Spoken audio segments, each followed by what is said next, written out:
The river they stole, why Jesus was a Mandaean. By Nasoraean Ray Taylor Ph.D. To everyone watching and reading, let me begin by saying something that most preachers, priests, and scholars will never admit. I do not apologize. I never will. Truth is not polite. Truth does not ask permission. Jesus, or as he should be called, Eshu Misha, was a Mandaean. They stole him. They took him, changed his name, rewrote his words, and built a Roman myth around him.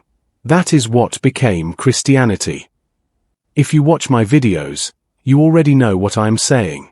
If you want to get in the water, then get in the water. Find the good of the great life.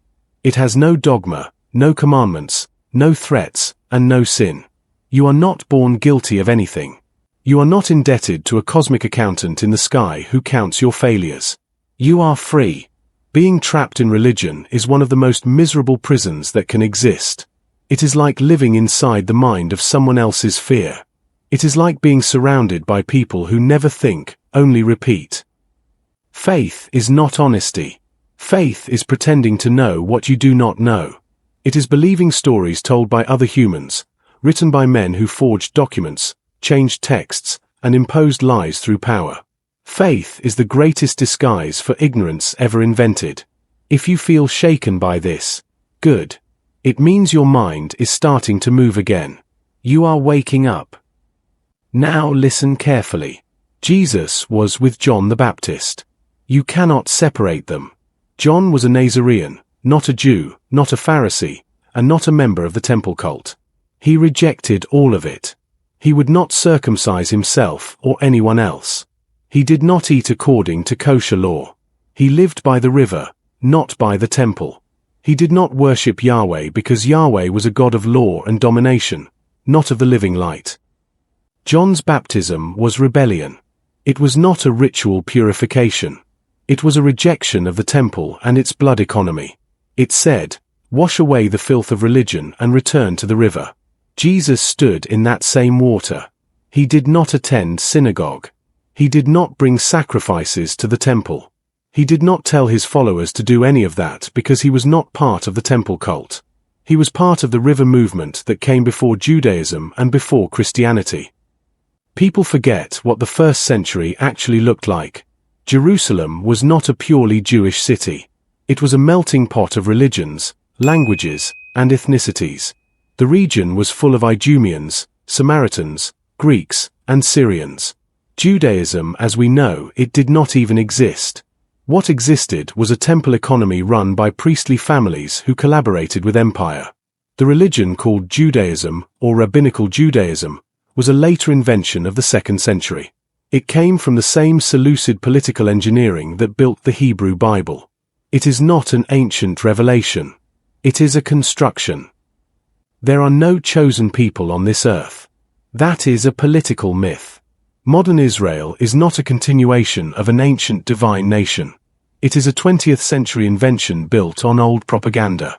The name itself, Israel, is a linguistic patchwork that originates from Isis, Ra, and El.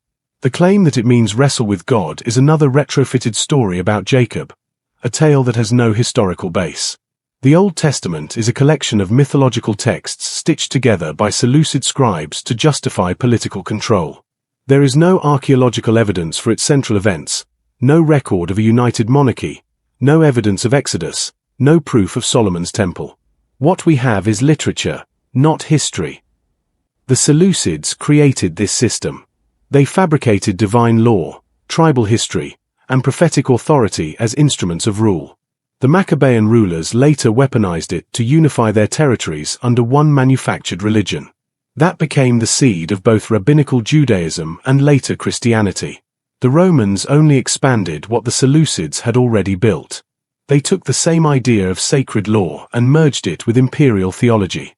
That is how the world got the hybrid God called Jesus Christ, a Romanized version of the real Mandaean teacher. Even the earliest evidence does not support the claims of the Church. The so-called Merneptah Stele does not mention Israel at all. It refers to Jezreel. The so-called Dead Sea Scrolls and Damascus texts are redacted propaganda written under Hasmonean authority to legitimize temple power. They are not ancient revelations. They are imperial literature disguised as holiness. If you doubt this, you are free to research it. You will find no scientific or archaeological proof of the Old Testament timeline. What you will find is layer after layer of editorial rewriting across centuries, always done by men in power. Religion was born from fear. Faith was born from obedience. Both serve authority, not truth.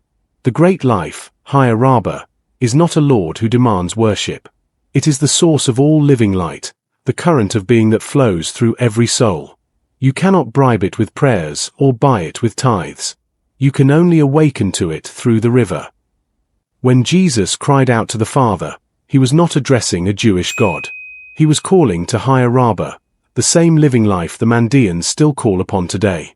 The prayer later turned into Our Father who art in heaven, is originally an Aramaic invocation to the great life itself. It is not about hierarchy. It is about connection. It is about the breath of life that animates all things. To every Christian or religious viewer listening, I am not here to hurt you. I am here to tell you that you are free. You do not need priests or pastors or sacred buildings. You do not need to believe in blood atonement or eternal punishment. You do not owe your existence to fear. If you want to find truth, step into the river. Find moving water. Let it wash over you. Speak to the great life directly. That is what Jesus and John did. That is the path Rome buried under the cross. The water was first. The river was the teacher. Faith in illusion is bondage. Knowledge of truth is freedom. Veritas lux mea. Sharara binura. Veritas lux mea. Truth is my light. Be wise as a serpent.